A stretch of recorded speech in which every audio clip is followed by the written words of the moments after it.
Credit cards are an amazing tool for anyone looking for great travel benefits, dining benefits, and an awesome points earning system. However, without the right understanding, credit cards can lead to some serious challenges. So let's dive in and talk about 7 common mistakes to try and avoid in your credit card journey.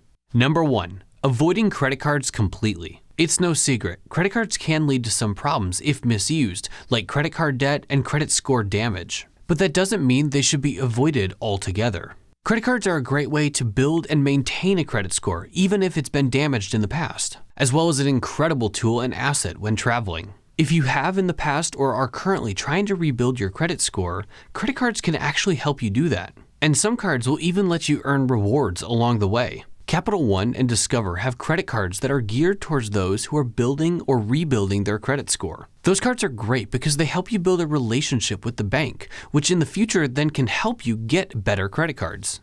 Number 2, applying for too many credit cards at once. It may be tempting to jump online, type in chase.com, and apply for all the great credit cards you want. But that, unfortunately, would probably be the wrong move. There are 2 factors to consider here. The first one being your credit score. Every time you apply for a credit card, your credit score will undergo a hard pull, which will slightly lower your score. A hard pull or hard inquiry is a credit card issuer's way to check whether or not they'd like to give you a line of credit. And if they choose to give you that line of credit, you'll be approved for your new credit card. Normally, the process of having your credit pulled and dropping a couple points is not a huge deal. But applying for 4 or 5 credit cards at the same time can dramatically drop your credit score with that many hard pulls. For example, in April, I applied for the Chase Sapphire Preferred. I was approved for the card and my TransUnion score dropped 9 points, and my Equifax score dropped 15 points. Now this was not a huge deal, and it only took about a month for those scores to return to where they were before I applied. But you can see where if I had applied for 4 or 5 credit cards in that time, that score would have taken a big hit. The second part of this is the bank's application rules. American Express, for example, lets you apply for 1 card every 5 days and 2 cards every 90 days. These rules are generally referred to as 1 in 5 and 2 in 90. Anything more than that, you may not be approved for the card or may not be eligible for a welcome offer. Your mileage may vary a little bit. Chase, on the other hand, has a very familiar rule called 524. This rule states that if you've been approved for 5 or more credit cards from any credit card issuer in the last 24 months, you won't be approved for a Chase credit card. Other credit card issuers do have similar rules to these, so be sure to do your research before applying for a bunch of credit cards. A general rule of thumb is to wait 3 to 6 months before applying for your next credit card. This will give you the best chance of getting approved for another credit card. It is completely possible to get approved for more credit cards inside of that window, but it can be hit or miss depending on your current credit score and the relationship you have with the bank. Number 3, getting the wrong type of credit card. Before you apply for your first credit card, it's important to take a look at all the different types of credit cards to make sure you're getting the right one for your situation. Credit card issuers want to get a credit card inside of your wallet, no matter your situation. Because of that, there are many different types of credit cards. So let's take a look at those different types of credit cards. The first type of credit card we have is a rewards and cashback credit card. These cards are intended for everyday use to earn points that you can use towards travel and cash back that you can deposit into your bank account. Next, we have business credit cards, which are similar to rewards and cashback cards, just intended for your business spend. Next, we have travel credit cards, which are intended to give you perks and benefits when traveling, such as lounge access or hotel status. Then we have student credit cards, which give an easy way for students to start building credit. Next, we have co-branded credit cards. These cards are sponsored by a brand like Delta, United, or Hilton. These cards offer perks and benefits specific to that brand when you are staying or flying with them. Next, we have store credit cards, which are like co-branded credit cards, just sponsored by a store. Now these cards do have some downsides, but we'll come back to that. The last types of credit cards we have are secured credit cards and balance transfer credit cards. Secured credit cards are for those who are looking to rebuild their credit. They require you to put down a refundable deposit to act as your line of credit on the card. It's generally not a huge line of credit, but it's something to help you get started building some positive credit history. Balance transfer cards allow you to take the balance on one credit card and transfer it to another credit card with a lower interest rate. This is similar in concept to refinancing your home with a better interest rate. So make sure to do your research and find the credit card that best fits your current situation. In the credit card points world, we generally talk about rewards and cashback cards, travel credit cards, and business credit cards. These are the cards that give us the most benefit when using our points. Number 4, not paying your balance in full and paying late. While it is possible to carry a balance month to month on your credit card, this is not a habit you want to pick up.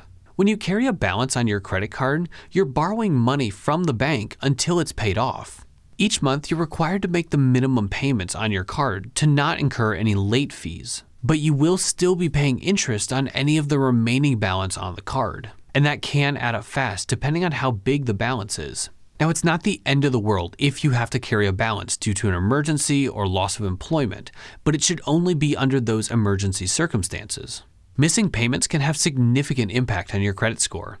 Number 5, impulsively applying for a store credit card.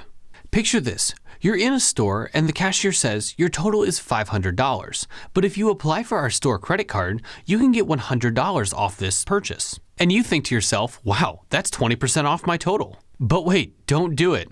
These store credit cards just aren't worth it. You may receive some great benefits on that first purchase or even the second purchase, but those benefits will quickly fade away and the card just won't make sense anymore. The points that you do earn on these store cards generally are going to be pretty locked down and only allow you to use them at one store or maybe a small group of stores. It may also be hard to use those points at a value greater than 1 cent per point.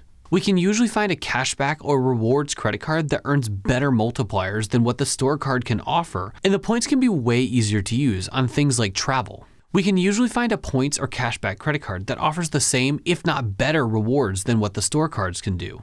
And the points won't be locked down. Number 6, closing or not closing a credit card. It's a misconception that closing a credit card is bad for your credit and will have a negative effect. But that's not entirely true. If you have an established credit history with multiple credit cards, closing one of them is not going to have any kind of significant impact, if any, on your credit score, with one exception, that being your average credit card age. This score looks at all your credit cards and the time in which you've had those cards open. For example, let's say you opened a credit card 4 years ago.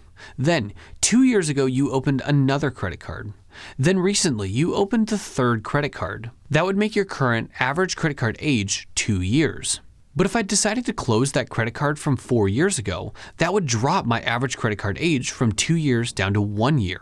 And because credit card age plays a factor in your credit score, that could drop your credit score because of it. It's recommended to keep your first credit card open as an anchor for your credit card age. I made this mistake and closed my first credit card without realizing what average credit card age was. My score did drop a couple points because of it. So keep that first couple credit cards open. If you close any cards after the first couple credit cards, it should not have a significant impact on your average credit age, which means it shouldn't change your credit score too much.